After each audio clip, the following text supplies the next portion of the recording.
Hello, Brenton with Alt Octane here, and in this video we are going to look at a 2022 Jeep Grand Wagoneer. Okay, so we've moved over to a Grand Wagoneer.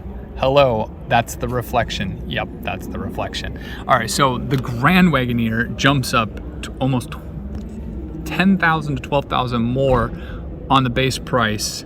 94 starts out. This thing tops over at $101,000. Oh my goodness, well, $101,000. What does $101,000 get you in a Jeep Grand Wagoneer? Notice this thing is a Grand Wagoneer. How grand is it? The old ones you can find, well, you used to be able to find them on Craigslist for like $4,000, $5,000, $6,000. I wish I would have scooped them all up then. So this one has a lot more features on the door, a lot more adjustable seats. Again, nothing I can do because it requires power. This one has, I don't know what kind of package this is. I'm sure I could have read the window sticker. A lot of luxurious materials that is spectacular. Inside, it looks quite stunning. Again, the running boards are very nicely placed on this thing. And are they power? Are they gonna go back up? I know the other side does not have them up or down.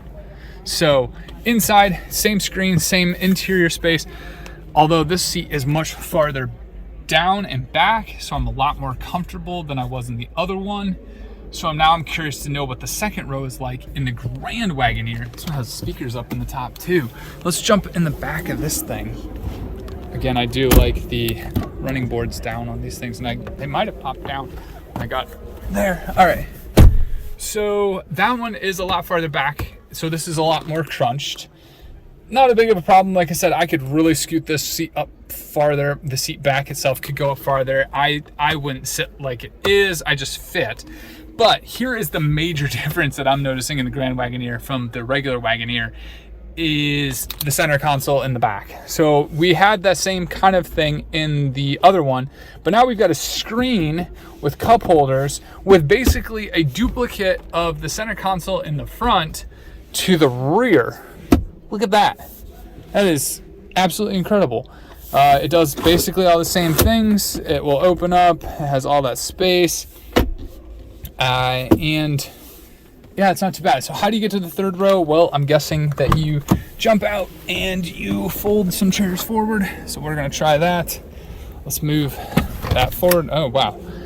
But because of that, then we have that. I'm guessing I would fit back there. Should I do it? Should I be a Doug DeMuro and try it? You know I'm gonna do it. All right, let's jump back here. Okay. Actually, that was surprisingly easy. Okay, and I'm gonna slide over here because that seat's already there. Okay, third row, quite comfortable. I don't like the head space. This one is getting crunched. I'm crunched on this one. Why am I crunched on this one and not the other one? I was very comfortable in the third row of the other one. Still has a lot of cargo space. I did check the lift gate. I was not able to access it, but they have a lot of outlets back there. Speakers, storage. Same thing on the interior on this one. It's got the charging outlets as well as the cup holders. I like the Wagoneer better. The colors in the Grand Wagoneer are stunning. This is a very stunning interior aesthetically, but functionality is more important to me sometimes, especially at the age of life that I'm in. And I like the Wagoneer better than the Grand Wagoneer. It's also like $15,000, $16,000, $17,000 cheaper. Even though it's a little more cheaper, or even though it's more expensive than a Sequoia, it's better. So the Wagoneer and Grand Wagoneer, I like it. I like it a lot. All Out Octane approved. One quick thing that I did notice, a lot of this stuff is power. It needs power to move, AKA this button. However, you can make this seat go just by switching that.